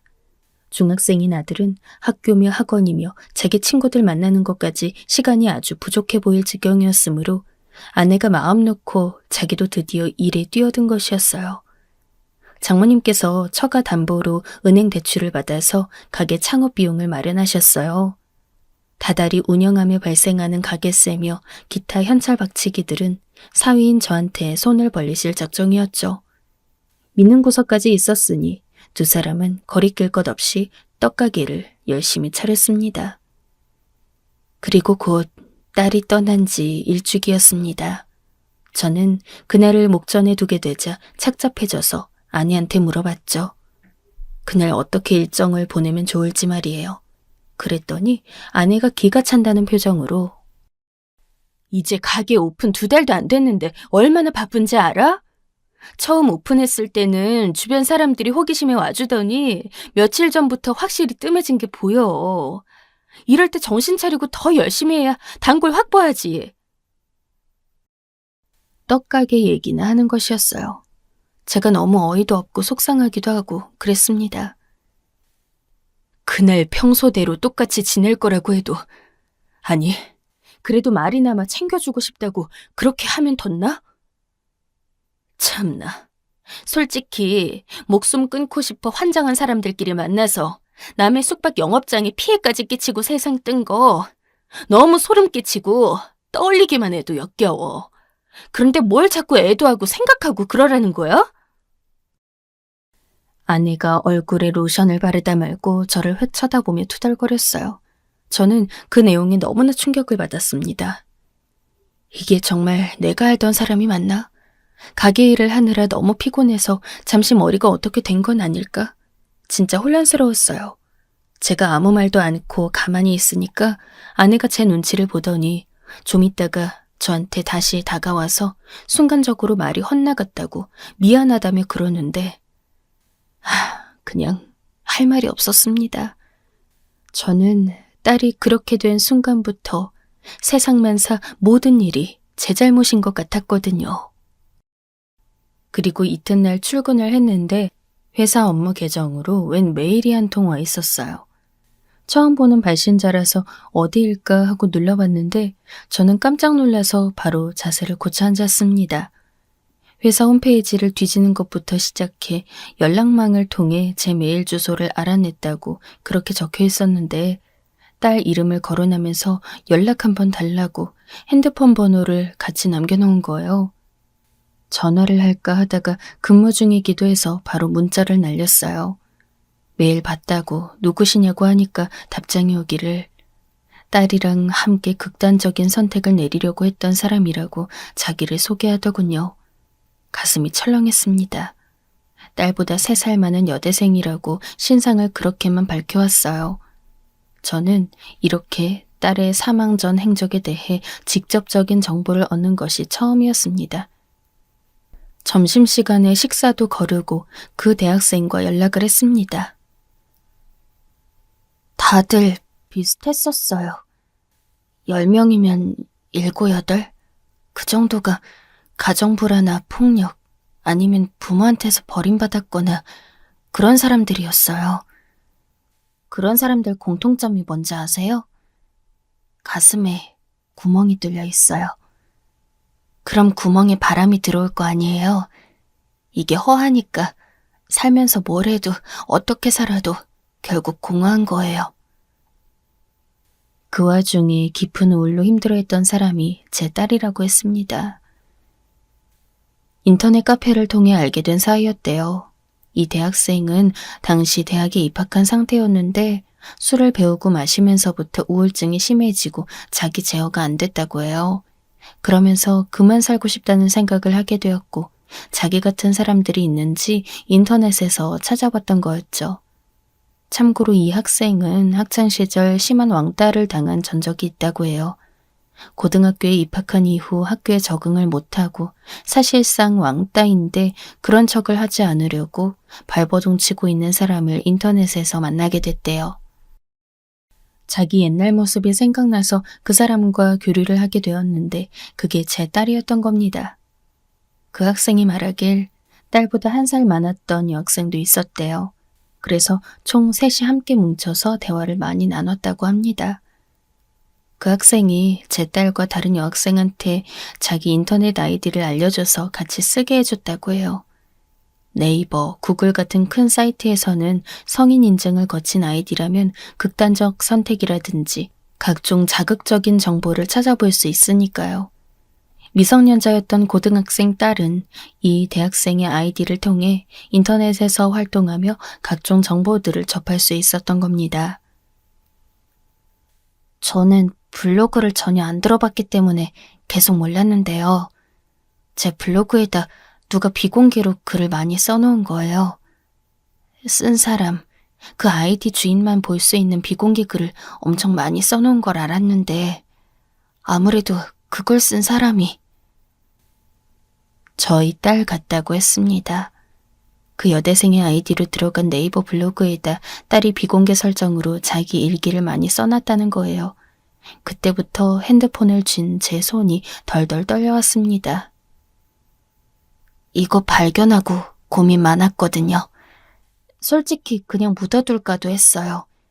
왜냐하면 혹시 이것 때문에 멀쩡한 가정 파탄내는 건 아닐까 무섭기도 하고. 그게 무슨 소리예요? 딸이 남긴 일기를 제가 보면 제 가정이 파탄나기라도 한다는 겁니까? 그건 직접 보시면 알 거예요. 그런데 제가 이걸 보게 해드려도 되는지 계속 갈등이 되는데. 당장 보여주세요. 절대 후회 안 합니다. 저는 하더라도 상관없어요. 제가 아빠예요. 제가 우리 딸 친아빠라고요. 무슨 일이 있었는지 저는 꼭 알아야 합니다. 우물쭈물하며 망설이는 대학생을 설득하고 또 설득했습니다. 자기도 그 계정에서 메일 기능은 이용하고 있기 때문에 아이디를 넘겨주는 건 안 되겠다고 하더군요. 그래서 수를 내어 그 학생과 네이버 블로그 이웃을 맺었습니다. 이웃끼리만 볼 수 있게 글을 설정할 수도 있으니까요. 저와 블로그 이웃을 맺은 여대생은 약속대로 비공개 설정으로 되어 있는 딸의 일기들을 이웃 설정으로 바꿔주었어요. 마침내 아무런 언질도 없이 그런 선택으로 생을 마감한 딸이 남긴 흔적들을 제가 보게 되었습니다. 작성 순서대로 하나씩 읽어가던 저는 반쯤 미쳐버리게 되었어요. 딸이 초등학교 다닐 때부터, 그러니까 대략 10살 전후의 나이였을 때 아내의 차별이 시작되었고 그 후로는 지옥이었던 겁니다. 왜 동생 놀아줄 때 제대로 하지 않아? 일부러 그러니? 네 동생, 네 친동생 아닌 거 알고 그러지? 못된 기집애. 넌 마녀야, 마녀. 이 마녀야. 빗자루 타고 날아가 버려, 제발. 그러면서 빗자루로 내 엉덩이를 마구 때렸던 엄마. 깔깔 웃으면서 빗자루를 휘둘렀던 엄마야말로 내 눈에는 마녀로 보였다. 동생의 기저귀를 내가 갈아줘야만 했다. 손에 똥이 묻어서 소리를 질렀다. 머리에 꿀밤이 날아들었다. 짱구는 못 말려 해서 짱구가 꿀밤을 맞으면 별이 떠오른다. 그런 것처럼 내 앞에 별이 보였다. 아파서 울었더니 엄마가 웃었다. 손에 동생 응아 묻었으면 네 얼굴에 문질러 닦아. 싫어요. 똥은 더러운데 제가 왜 그래야 돼요? 얼굴에 묻으면 네가 세수를 할 거 아니야. 그러면 더러운 네가 더 깨끗해지겠지. 엄마는 나보고 더러운 아이라고 했다. 이유는 모르겠다. 그건 물어봐도 대답해주지 않으니까. 나는 손에 똥이 묻지 않도록 조심스럽게 기저귀를 잘 가는 법을 익혔다. 열심히 했더니 아빠가 그걸 알고 칭찬해 주셨다. 너무 슬펐다. 아빠는 좋은 사람일까? 나쁜 사람일까? 아빠가 주말에 가족끼리 목욕탕에 가자고 하는 게 좋은 것이기도 하고 나쁜 것이기도 했다. 목욕탕에서 나는 비누칠을 빨리 안 했다고 엄마한테 혼이 났다. 발이 미끄러져서 넘어졌는데 엄마는 나에게 괜찮냐고 묻는 대신 내 머리채를 잡고 질질 끌고 갔다.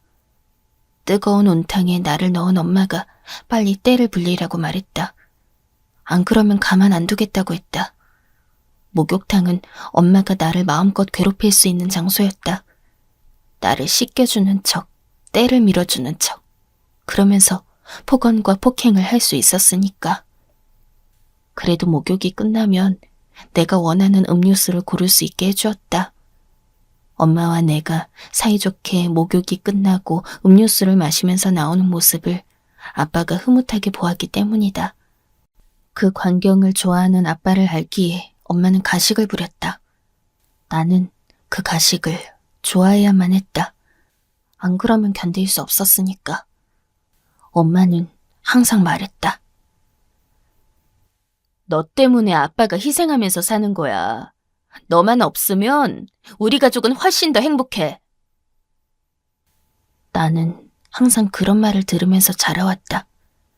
내가 태어난 게 잘못이라는 생각만 들어왔다. 나는 왜 살고 있는 걸까? 엄마 말대로 내가 없어져 버리면 모두가 행복할 텐데. 엄마는 내가 없으면 이 세상은 더 아름다울 것이라고 했다. 내가 그렇게 만들어드려야 하는 걸까? 가지고 싶은 것을 말하는 건 금지되었다. 엄마가 날 감시하고 있었으니까 아빠한테 몰래 전하는 건 무서워서 못했다. 아빠는 해외에서 1년 넘게 근무를 할 것 같다면서 그런 얘기를 자주 하셨다. 언젠가는 그렇게 될 것 같다. 두렵다. 아빠가 없는 집에서 엄마와 동생과 산다는 것이 무서워서 미쳐버릴 것만 같다. 아빠에게 나의 고민을 말할 수는 없다. 예전에 진짜 고민은 내려놓고 동생 얘기만 살짝 했다가 엄마한테 맞았기 때문이다. 그때 다짐했었다. 2번 다시 입을 열지 않겠다고. 쥐 죽은 듯이 가만히 살겠다고. 읽으면서 통 안에 눈물이 흘렀습니다. 중학교 시절 내내 아내에게 학업 성적으로 비웃음을 당했던 일, 아끼는 책을 찍힘당했던 일, 친구들과의 관계를 회방 놓아줬던 일까지 딸이 겪었던 일들이 너무나도 많았어요. 기가 죽은 딸은 고등학교에 진학해서도 적응이 어려웠겠죠. 얼마나 힘들었을까요? 그런데다 제가 딸이 고등학교 2학년 올라갔을 때 해외 파견 근무를 갔었고 1년 뒤에 귀국한 적이 있었습니다. 더 악화만 됐던 것입니다. 저의 부재로 인해. 예상보다 성적이 잘 나왔다. 갑자기 대학 생활에 대한 욕심이 생겼다. 그런 꿈은 꿔봐도 괜찮지 않을까? 집을 벗어나서 엄마한테 해방되는 달콤한 꿈을 꾸었다. 너 남자친구 생기면 엄마가 한탕 해줄게. 너 미성년자 때 술, 담배에서 이 엄마 속을 아주 썩여놨었다고 네 남자친구한테 그런 얘기도 나눠줘야지. 나는 학생 신분으로 술, 담배를 해본 적이 없었다. 그런데 가고 싶은 대학을 고르고 있다는 나의 말에 엄마는 왜 그런 말도 안 되는 소리를 한 걸까? 너 나중에 결혼한다 그러면 그 남자한테 네가 화류계 출신이라고 그래야겠다. 신나게 웃는 엄마의 모습에 내 모든 꿈은 깨어졌다. 그 잔인함에 나의 희망은 산산조각이 났다. 내가 죽지 않는 한 이 악몽이 끝나지 않을 것이란 걸 알았다. 아니, 이미 알고 있었지만 그동안 모른 척 외면해왔던 것일 수도. 도저히 믿을 수 없는 내용들의 사이사이에는 딸이 첨부한 사진도 간혹 있었습니다. 특히 자기 손목을 근접해서 찍은 사진들이 제 눈에 들어왔죠. 배경이 딸의 방, 책상 위, 제가 한눈에 알아볼 수 있는 장소였어요. 손목 사진 밑에다가 지금 끝낼까? 많이 아플까? 이런 내용들이 적혀 있었습니다. 모든 게시물들을 하나하나 보면서 딸이 남긴 눈물의 일기에 맺혀있는 원통함을 느꼈어요. 마침내 마지막 게시물, 그것은 딸이 떠나기 전 5일 전의 날짜였습니다. 이제 편해질 거야. 안녕. 짧은 글이었습니다. 이게 딸의 유서였던 것입니다. 저는 극심한 가슴 통증과 호흡곤란으로 잠시 정신까지 아득해졌어요. 상상도 못한 전말의 충격에 강타당한 온몸이 울부짖고 있었습니다. 몇 게시물을 축약한 위의 내용들은 딸이 남긴 분량에서 100분의 1 정도 되는 수준입니다. 딸은 그토록 고통스럽다고 매일을 울부짖고 있었던 겁니다. 저는 그 소리를 들어주지 못하는 귀머거리였습니다. 사람이 대체 어떻게 하면 그렇게 악랄할 수가 있어? 진실을 알게 된 제가 따져 묻자 기겁한 아내는 덜덜 떨면서 자리에 주저앉았어요. 겁에 질린 아들이 어쩔 줄 몰라 했습니다. 저는 단호하게 손가락질로 아내를 가리키며 아들에게 말했습니다. 네 엄마는 네 누나를 사람을 죽인 살인마야. 넌 살인마의 자식이고! 제 발언에 아내가 눈을 부릅뜬 채 손으로는 입을 틀어막았습니다. 아들은 충격에 멍한 표정으로 그런 아내를 바라봤죠. 아직 중학생인 아들이 뭔 잘못 있겠나 하는 거 저도 알고 있었어요. 하지만 딸이 남긴 글 안에서 아들이 자기 엄마를 보고 배운 작은 악마라는 것을 알 수 있었기에 저도 견딜 수가 없었던 겁니다. 자기 이복 동생으로부터 오만 모욕과 폭행까지 당하며 참고 참았던 딸을 떠올리면 가슴이 터질 것만 같았습니다. 네 엄마는 살인마고 그것에 동조한 너 역시도 똑같은 살인마야. 아무런 핑계 댈 것 없어. 나한테 변명하지 마. 너도 네 엄마처럼 갱생이 불가능한 부류일 테니까. 아들이 눈물로 저에게 호소하려 했지만 전 듣지 않았습니다. 잘못했다고 무릎을 꿇고 두 손 모아 비는 아내의 모습에서 저는 저를 투영해 보았어요. 저 역시 천하의 나쁜, 감히 부모 자격도 없는 쓰레기였으니까요. 더 지체할 것도 없이 저는 이혼하자고 했습니다. 한 푼도 줄 수 없으니까 맨몸으로 나가. 그리고 네 아들, 네가 알아서 키워. 자기 자식인데 어쩜 그렇게 매정해. 우리 아들 앞으로 잘못되면 책임질 거야? 그래, 너도 한번 느껴보든가. 자식이 구렁텅이에 빠지는 그 고통, 자식을 잃은 고통, 너도 한번 당해보든가. 미쳤어? 당신 아들이기도 해.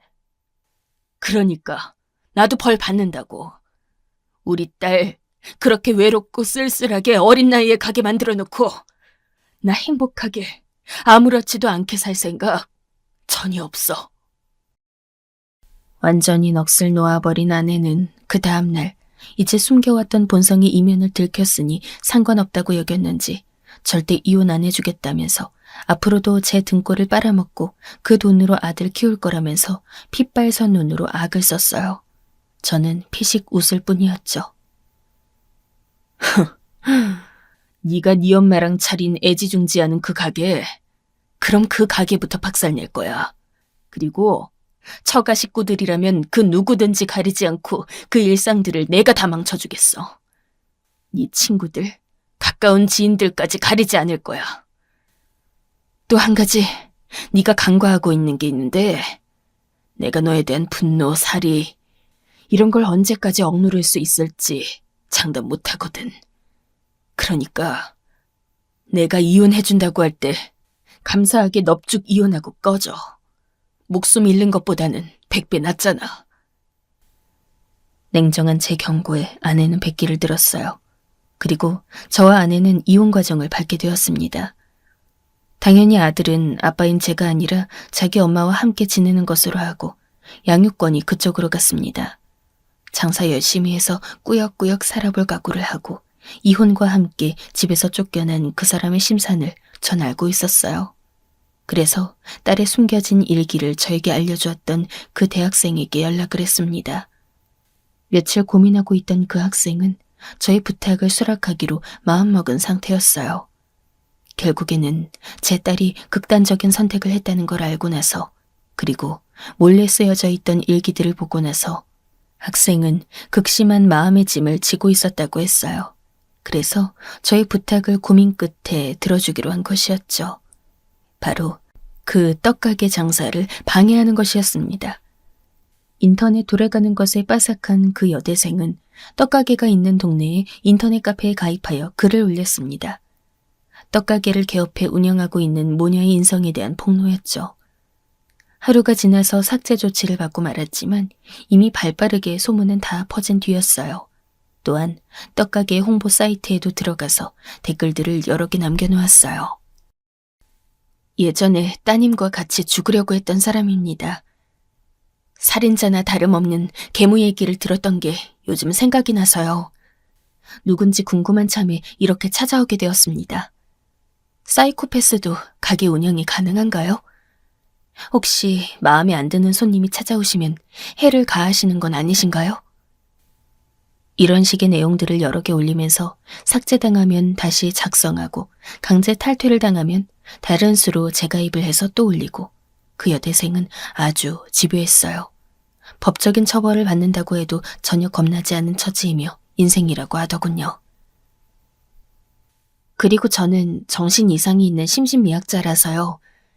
만약 경찰 조사 받는다고 해도 겁 안 나요. 하지만 저는 당연히 응당하는 돈을 지불하기로 한 상태였습니다. 비록 제 소중한 딸이 그런 구렁텅이로 빠져들어가게끔 안내자 역할을 한 아주 괘씸한 사람이었으나 그 본인도 아픔이 있는 사람인데다가 이런 도움도 주었으니 앞으로 삶을 포기하지 말고 살아갔으면 하는 바람을 담아 제가 돈을 보내주었습니다. 난데없는 직격탄을 맞고도 떡가게는 독하게 버텼어요. 매일 장사를 한 모양이었죠. 하지만 손님보다 날리는 파리가 더 많은 날들이 계속 이어지자 결국 문을 닫게 되었습니다. 버틴 만큼 손해는 더 났죠. 매일 장사를 할수록 그만큼 적자였으니까요. 매장 철거 비용, 가게 운영하는 1년 동안 쌓인 빚, 매장 오픈할 때 받았던 대출빚, 그에 따른 이자 등등. 자그마한 권리금 따위로는 채울 수도 없게 억 단위의 빚을 떠안게 되었습니다. 떡가게가 완전히 흔적도 없이 사라지고 나서 얼마 후 우리 엄마 지지난주에 쓰러졌어. 그리고 지금 병원 다니고 있고. 어쩔 거야? 진짜 초상 치르게 생겼다고. 한때는 아내, 이제 남이 된 그 사람으로부터 연락이 왔습니다. 번호를 진작 차단해 놨더니 다른 사람 번호로 연락을 했더군요. 그 번호 역시 차단했고 그 다음부터는 저장 안 된 번호의 연락은 일절 받지 않았어요. 그리고 다시 몇 달 후였습니다.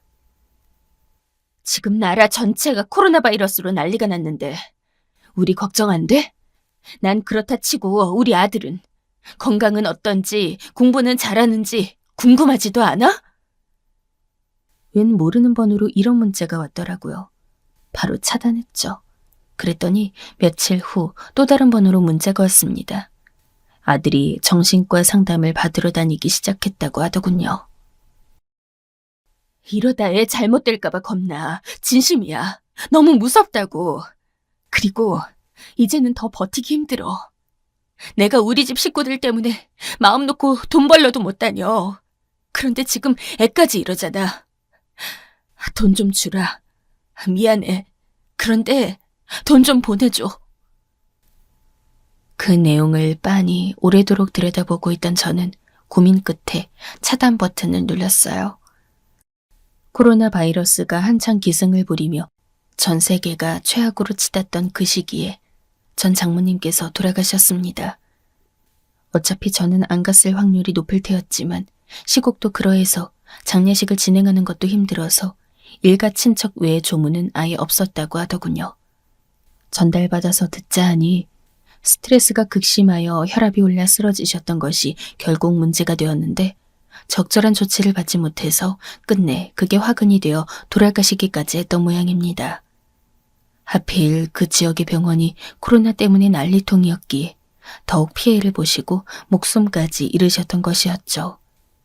예전에 어렸을 때 아빠로부터 하도 차별받고 무시당해서 엄마가 훨씬 좋다고 세상에서 가장 사랑하는 사람이 엄마라고 했던 그 사람의 말이 떠오르더군요. 아빠에 대한 반발심, 반항심이 심해서 어린 나이에 홧김에 결혼까지 했다가 결국 후회하면서 이혼했을 때도 자신을 위로해줬던 건 엄마뿐이었다고 하면서 확실히 그 사람의 모친 사랑은 진심이었습니다.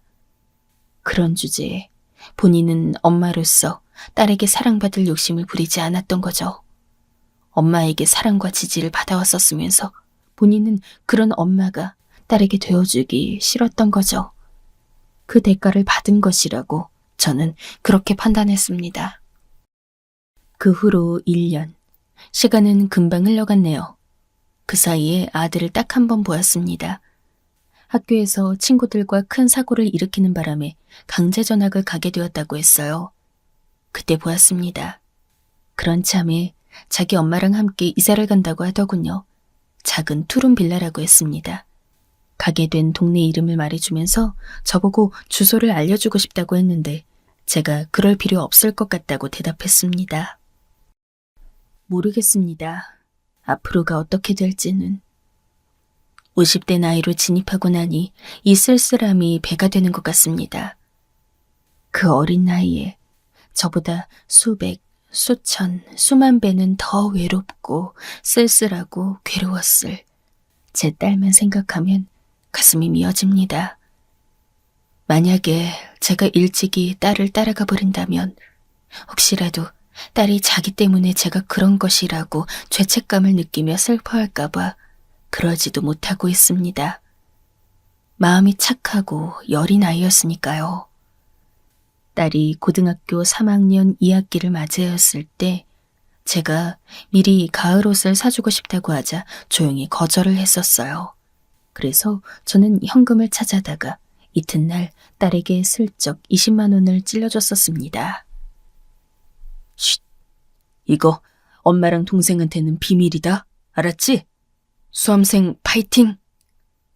제가 조용히 속닥거리는 말에 딸의 눈이 커졌다가 이내 씩 웃으면서 저에게 고개를 끄덕거려 줬었어요.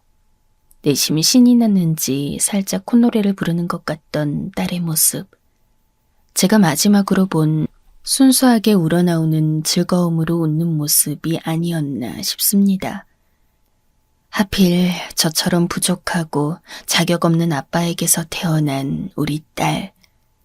부디 먼 훗날 다시 만나서 못해줬던 것들을 전부 다 해주고 싶습니다.